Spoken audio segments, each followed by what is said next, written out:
ধর্মজ্ঞান, ভয় থেকে মুক্তি।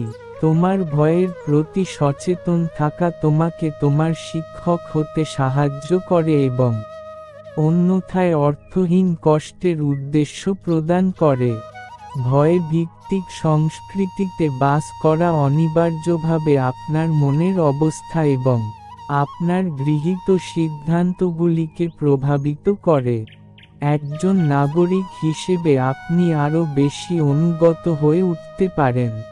নিরাপত্তার অস্পষ্ট প্রতিশ্রুতির জন্য আপনার অধিকার ত্যাগ করতে আরও ইচ্ছুক হতে পারেন। একজন কর্মচারী হিসেবে আপনি কম দাবিদার, ঝুঁকি নিতে কম ইচ্ছুক, এবং আপনার ব্যক্তিগত জীবনে আপনি আরও বেশি নিরাপত্তা ভিত্তিক, এবং এইভাবে নতুন সম্ভাবনার জন্য কম উন্মুক্ত, কারণ আপনি ভবিষ্যৎকে ভয়ের চশমা দিয়ে দেখেন। এইভাবে জীবনকে দেখা দক্ষ নয়। এমন নয় যে এই ধরনের উদ্বেগের বৈধতা নেই। এটি নিঃসন্দেহে আমাদের সমাজে বিপদ এবং অস্থিরতার সময়, এবং অযৌক্তিক কর্মকাণ্ড এবং উদাসীনতা আমাদের শিশুদের ভবিষ্যৎ ধ্বংস করতে পারে। সমস্যা হল ভয়ের চশমা আপনি যা দেখছেন তা বিকৃত করে। এটি মূলত নেতিবাচকতার উপর দৃষ্টি নিবদ্ধ করে, সম্ভাব্য হুমকিকে অতিরঞ্জিত করে, বিকল্প দৃষ্টিভঙ্গিগুলিকে ফিল্টার করে এবং বেঁচে থাকার জরুরি প্রয়োজন থেকে আপনার মূল মূল্যবোধের সাথে আপোস করতে বাধ্য করে। নাম না দিলে ভয় আপনার দৃষ্টিভঙ্গিকে সংকুচিত করে, অন্তর্দৃষ্টির পাশাপাশি সাধারণ জ্ঞানের প্রতিফলনকে বন্ধ করে দেয় এবং হিংসাত্মক কর্মকাণ্ডকে উৎসাহিত করে। আরও সহজভাবে বলতে গেলে, যে ভয়কে স্বীকৃত নয় এবং সচেতনতার সাথে প্ররোচিত করা হয় তা জীবন থেকে জীবনকে কেড়ে নেয়। তোমার জীবনী শক্তি ভয় হারিয়ে যায় যখন শরীর থমকে যায় এবং হৃৎপিণ্ড ভবিষ্যতের প্রত্যাশায় বন্ধ হয়ে যায়। ভয়ের সময়ে বেঁচে থাকা কঠিন, কিন্তু এখন আপনি এবং চ্যালেঞ্জ হয়ে দাঁড়ায় এর দ্বারা গ্রাস না হওয়ার উপায় খুঁজে বের করার। এটি সর্বোত্তমভাবে সম্পন্ন করা যায় প্রথমে আপনার চারপাশের ভয়ের সংস্কৃতির প্রতি আপনার প্রতিক্রিয়া পর্যবেক্ষণ করে। তারপর আপনি এই জ্ঞান ব্যবহার করে আপনার ব্যক্তিগত ভয় মোকাবেলা করতে পারেন। ভয়ের প্রতি আপনার প্রতিক্রিয়া এবং নিজের সম্পর্কে অনিশ্চয়তা, আপনার ক্ষমতা এবং আপনার সাথে কি ঘটতে পারে তা আপনার আত্মাকে বন্দী করে। স্বাধীনতা এবং সুখ খুঁজে পাওয়ার জন্য ভয়ের সাথে দক্ষতার সাথে কাজ করতে শেখা অপরিহার্য। আপনার আধ্যাত্মিক অনুশীলনকে আরও গভীর করার সাথে সাথে, আপনি অনিবার্যভাবে আপনার সমস্ত ভয়ের মুখোমুখি হবেন, যার মধ্যে কিছু ভয় আপনার ভিতরে আছে তা আপনি হয়তো জানেন না। আপনার ভয় সম্পর্কে সতর্ক এবং কৌতূহলী থাকা এটিকে আপনার শিক্ষক হতে সাহায্য করে এবং আপনার বিকাশে সহায়তা করে। এটি এমন কিছু যা অন্যথায় অর্থহীন দুঃখ কষ্টকে উদ্দেশ্য করে তোলে। ভয় এইরকমই, ভয় নিজেই খারাপ জিনিস নয়। স্বাস্থ্যকর, সুষম ভয় খুবই কার্যকর হতে পারে। এটি একটি সতর্ক হিসেবে কাজ করতে পারে, কর্মের জন্য আহ্বান জানাতে পারে, যেমন গরম চুলা থেকে হাত সরাও। একটি দুর্দশার সংকেত হিসেবে এটি ভবিষ্যতের বিষয়ে আশঙ্কার অনুভূতি জাগিয়ে তোলে, যার প্রতি শরীর প্রতিক্রিয়া দেখায় অ্যাড্রেনালিন এবং অন্যান্য রাসায়নিক ক্ষরণ করে যা আপনাকে কাজ করার প্রেরণা এবং শক্তি দেয়। অস্বস্তির অভিজ্ঞতা হিসেবে এটি প্রতিফলনের আহ্বান হতে পারে, যা আপনাকে আপনার কর্ম বা সিদ্ধান্তের প্রতি সাবধানতার সাথে মনোযোগ দিতে বা পরিস্থিতি পুনর্বিবেচনা করতে বলে। এটি আপনার অন্তর্দৃষ্টি হতে পারে যা আপনাকে সতর্ক থাকার জন্য সতর্ক করে। দুর্ভাগ্যবশত, ভয়ের সাথে বেশিরভাগ লড়াই অযৌক্তিক, পুনরাবৃত্তিমূলক, কাল্পনিক ধরনের হয়। যদিও আমরা প্রায়শই ভয়ের অভিজ্ঞতা লাভ করি, তবুও আমাদের বেশিরভাগেরই জীবনের প্রেক্ষাপটে এর অর্থ কী তার স্পষ্ট সংজ্ঞা নেই। একজন ব্যক্তি যাকে ভয় বলে, অন্যজন তাকে উদ্বেগ বলে, অথবা অন্যজন তাকে আতঙ্ক বলে। যদি আপনি নিজেকে জানার জন্য ভয়কে কাজে লাগাতে চান, তাহলে আপনার অনুভূতি স্পষ্ট করার জন্য এই বিভ্রান্তি দূর করা সহায়ক। ভয়কে সাধারণত বিপদের অনুভূতির প্রতি আবেগগত প্রতিক্রিয়া হিসেবে বর্ণনা করা হয়, যা শরীরে কিছু স্নায়ুপেশি এবং রাসায়নিক বিক্রিয়া ঘটায়। আপনি অনুভব করেন যে এটি আপনি যা দেখেন বা শুনেন, আপনার শরীরের সংবেদন বা মনের মধ্যে উদ্ভূত চিন্তাভাবনা এবং আবেগের প্রতিক্রিয়ায় উদ্ভূত হয়। ভয়ের উপস্থিতি সঠিক ধারণার পাশাপাশি সম্পূর্ণ বিকৃত ধারণার ফলাফলও হতে পারে।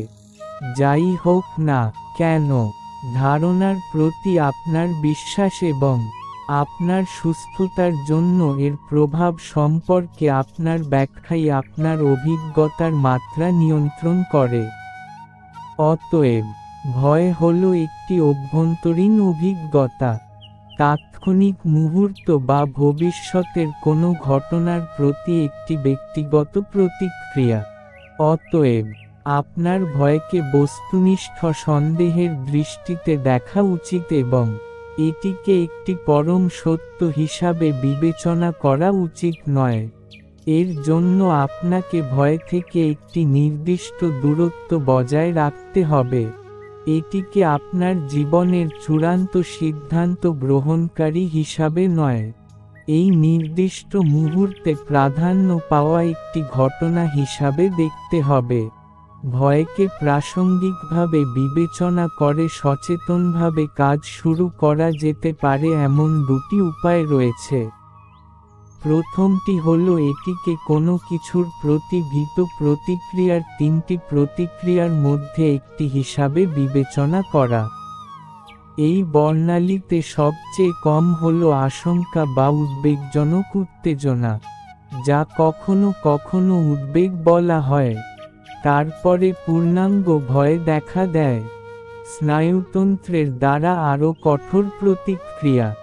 যদি ভয়টি প্রসারিত হতে থাকে, তবে এটি সর্বোচ্চ যন্ত্রণার প্রতিক্রিয়ায় ত্বরান্বিত হবে, সরাসরি আতঙ্ক বা আতঙ্ক।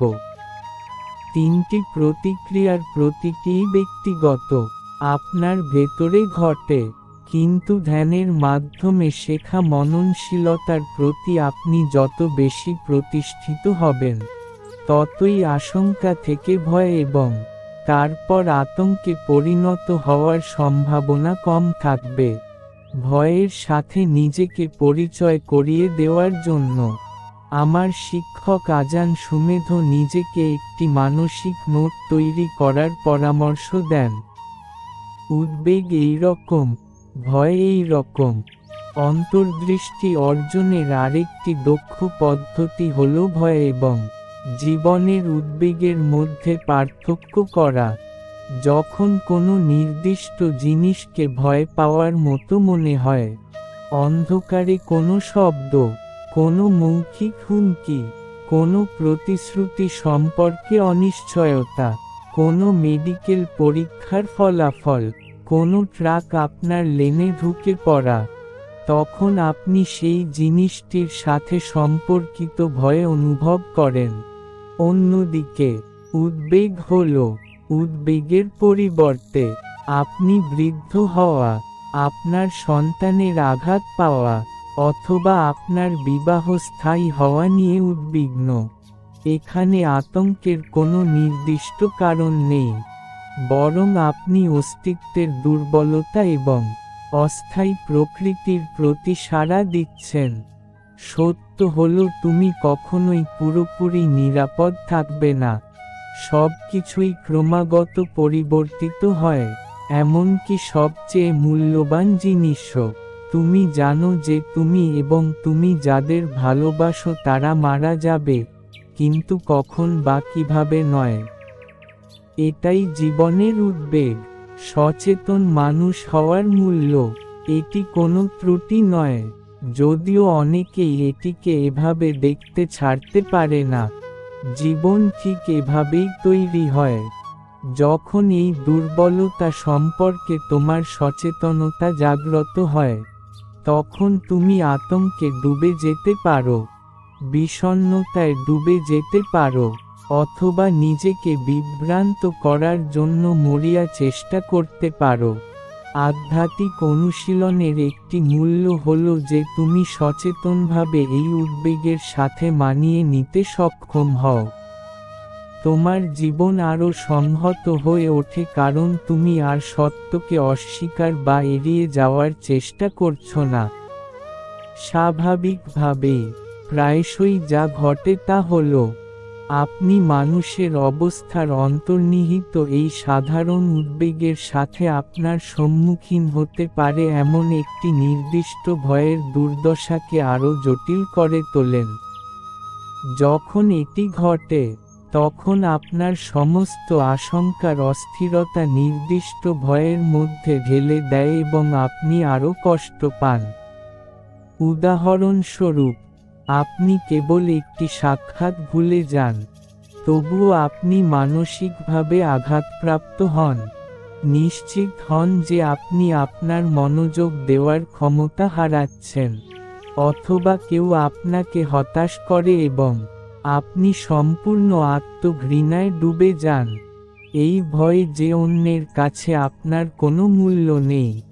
মননশীলতা অনুশীলনের মাধ্যমে আপনি দেখতে শিখেন যে অপ্রশিক্ষিত মন কিভাবে মানুষের অবস্থা দ্বারা উত্তেজিত হয় এবং কিভাবে এই সাধারণ উদ্বেগকে একটি নির্দিষ্ট পরিস্থিতিতে আপনার ভয়কে জ্বালানি দিতে দেওয়া যায় না।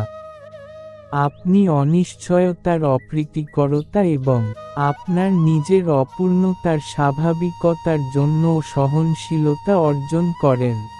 আপনার আত্মবিশ্বাস আছে যে জীবন এমনই, আপনি অলৌকিকভাবে এটি ঠিক করতে পারবেন না এবং করার কথাও নয়, বরং আপনি অন্তর্দৃষ্টি অর্জন করেন যে সুখ এবং শান্তি জীবনের সাথে ঠিক যেমন আছে তেমন সম্পর্ক স্থাপনের মাধ্যমে আসে। ভয়ের মাত্রা, আপনার শরীর ও মনের সতর্কতার 4টি স্তর সম্পর্কে সচেতন হয়ে আপনি কিভাবে ভয় আপনাকে প্রভাবিত করতে পারে সে সম্পর্কে আপনার বোধগম্যতা আরও গভীর করতে শুরু করতে পারেন। প্রথমত, রাস্তায় হাঁটতে, গাড়ি চালাতে বা কর্মক্ষেত্রে থাকাকালীন আপনার স্বাভাবিক সতর্কতার অবস্থা। পরিবেশের পরিবর্তনের জন্য আপনি জেগে থাকেন।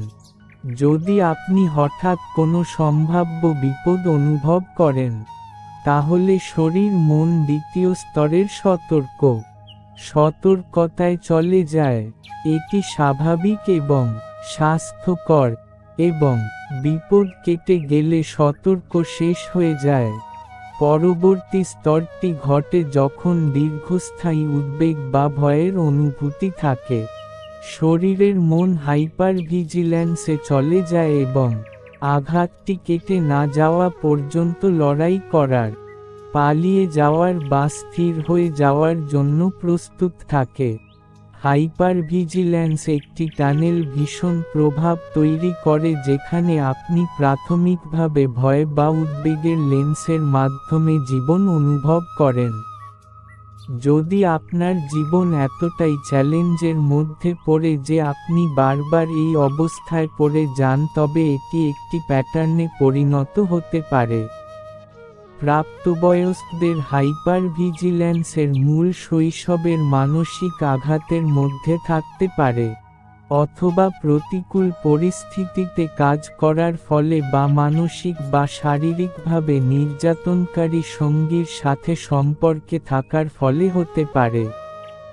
হাইপারভিজিল্যান্ট ব্যক্তি প্রায়শই ইন্টারেক্টিভ সংকেতগুলিকে আদর্শের চেয়ে ভিন্নভাবে ব্যাখ্যা করেন এবং ফলস্বরূপ প্রচুর উত্তেজনা এবং ভুল বোঝাবুঝির শিকার হন। আমাদের সমাজ বর্তমানে এই হাইপারভিজিল্যান্ট পর্যায়ে থাকার লক্ষণ দেখাচ্ছে।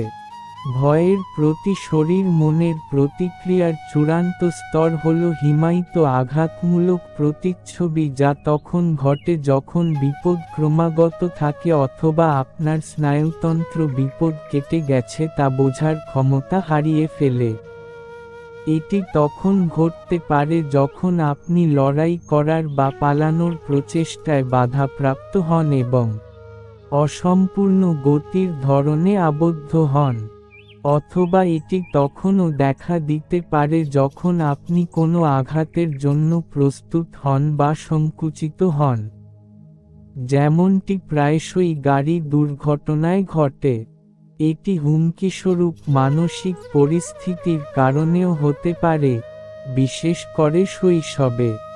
যদি তোমার পরিস্থিতি এমন হয় যে তুমি ক্রমাগত নিজের দিকে মনোযোগ আকর্ষণ করা এড়াতে চাও অথবা শারীরিক বা মৌখিক আঘাতের বিরুদ্ধে নিজেকে রক্ষা করার জন্য বারবার পেশি সংকুচিত করে থাকো, তাহলে এই প্রতিক্রিয়াগুলি তোমার স্নায়ুতন্ত্রের স্থায়ীভাবে হিমায়িত অংশে পরিণত হয় এবং চাপের কারণে এটি হতে পারে।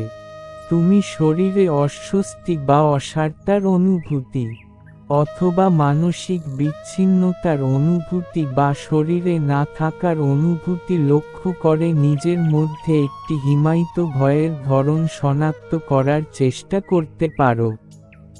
এটা আপনাকে অবাক করে দিতে পারে, কিন্তু হাইপারভিজিল্যান্স এবং হিমায়িত প্রতিক্রিয়া সাধারণত আপনার ধ্যান অনুশীলনের কোন না কোন সময়ে উপস্থিত হয়। প্রায় সকলেরই কিছুটা আবদ্ধ ভয় থাকে যা থেকে মুক্তি পাওয়া প্রয়োজন, তবে এর পরিমাণ নাটকীয়ভাবে পরিবর্তিত হয়। সাধারণত যখন এটি দেখা দিতে শুরু করে তখন আপনি কিছু শারীরিক এবং সম্ভবত মানসিক অস্বস্তি অনুভব করবেন। কখনো কখনো এটির সাথে একটি অচেনা ছবি বা কোনো নির্দিষ্ট ঘটনার স্মৃতি থাকতে পারে। অন্য সময়ে কেবল ভয়ের একটি কাঁচা অনুভূতি বা শারীরিক অস্বস্তি থাকে, কারণ এটি অপ্রীতিকর, মনকে বিভ্রান্ত করার বা কেবল ধ্যান ছেড়ে দেওয়ার প্রবণতা থাকে। আমার অভিজ্ঞতা হয়েছে যে আপনি যদি অস্বস্তিকর অভিজ্ঞতার সাথে থাকতে পারেন, তবে এটি অবশেষে তার শারীরিক এবং মানসিক উভয় দিক থেকেই নিজেকে শান্ত করবে। ভয় ভিত্তিক ব্যক্তি, কিছু ব্যক্তি তাদের বিভিন্ন ভয় থেকে পৃথিবীকে এতটাই অভ্যাসগতভাবে দেখে যে তাদের বলা হয় ভয় ভিত্তিক জীবনযাপন। আপনি যদি এমন ব্যক্তি হন বা এমন কাউকে চেনেন, তাহলে আপনি এর অর্থ ভালোভাবেই জানেন। এই ধরনের ব্যক্তির জন্য খুব কম মানসিক বিশ্রাম থাকে, কারণ জীবন খুব কমই নিরাপদ বলে মনে হয়।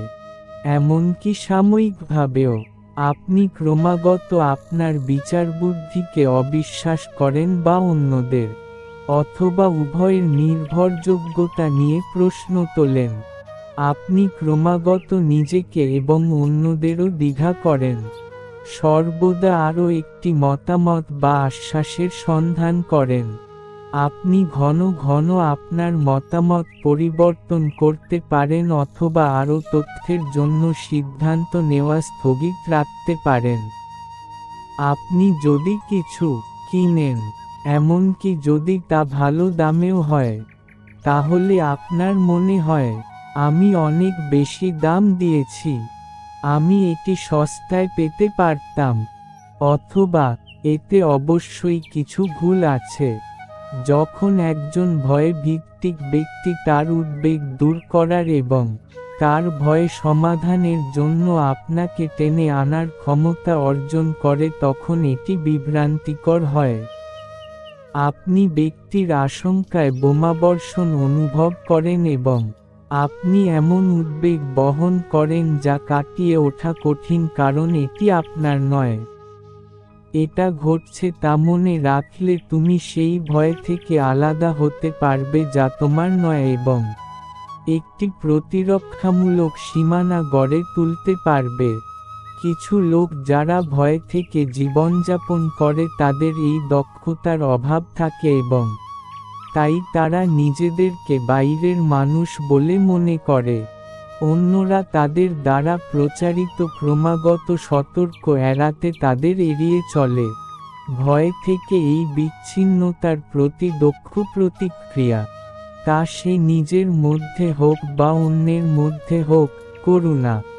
যদি তুমি ভয়ের উপর নির্ভরশীল হও, তাহলে তোমার সাধারণ উদ্বেগ মোকাবেলা করার জন্য তুমি এক আবেশ বা উদ্বেগ থেকে অন্য আবেশের দিকে যেতে পারো।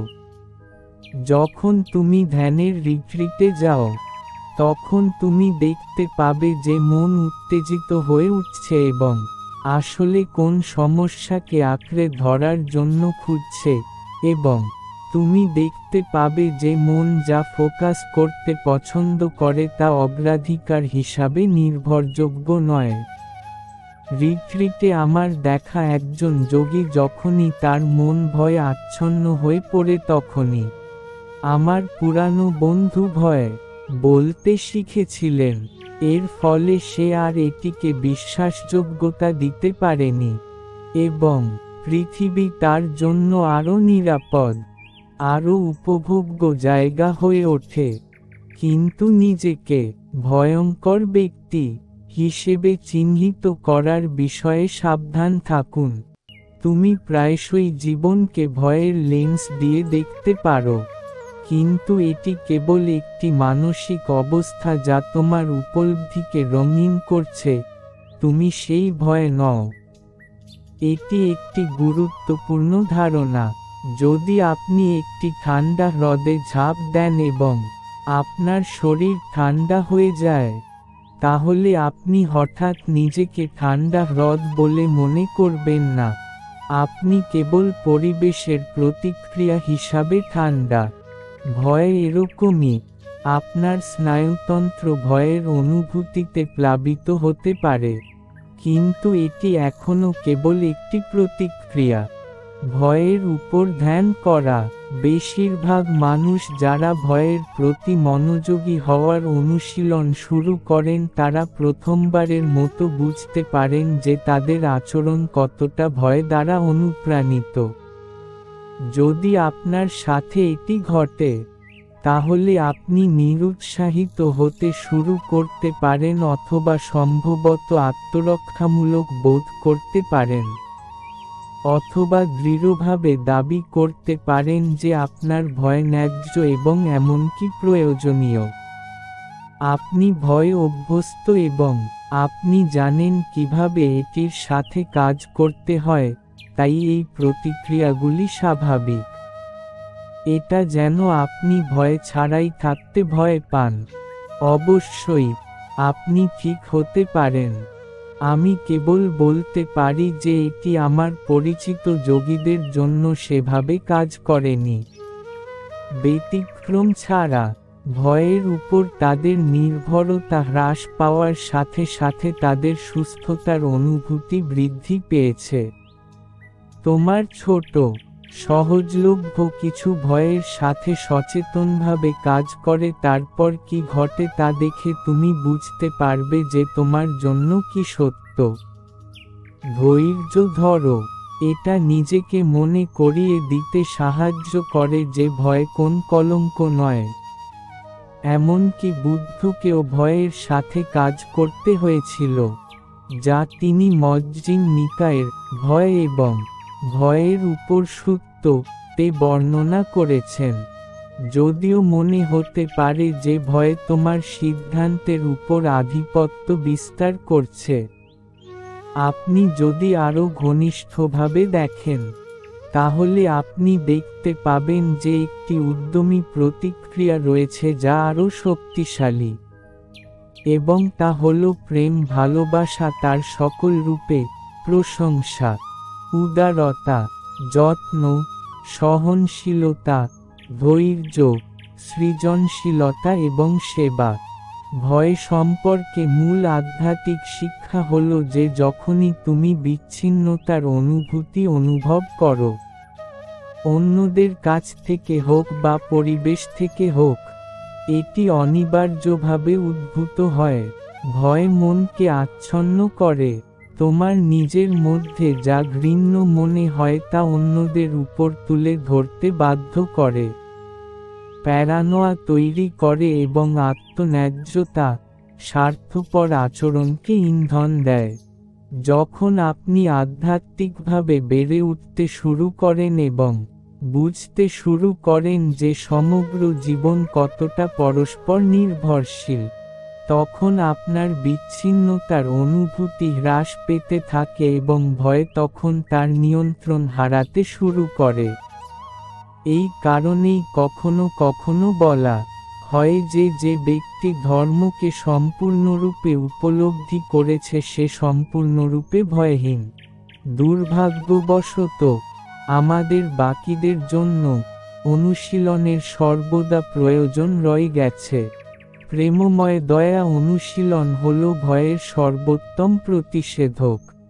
যদি আপনি ভালোবাসার চশমা দিয়ে দেখেন, তাহলে আপনি বাইরে যা আছে তাই কিভাবে ভয় পাবেন না, যদিও এটি একই রকম কঠিন থাকে এবং এখনও আপনার ক্ষতি করতে সফল হতে পারে।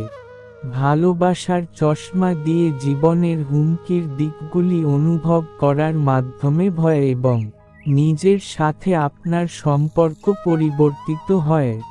প্রতিদিন সকালে মাত্র 5 মিনিটের জন্য আনুষ্ঠানিকভাবে প্রেমময় দয়া অনুশীলন করা।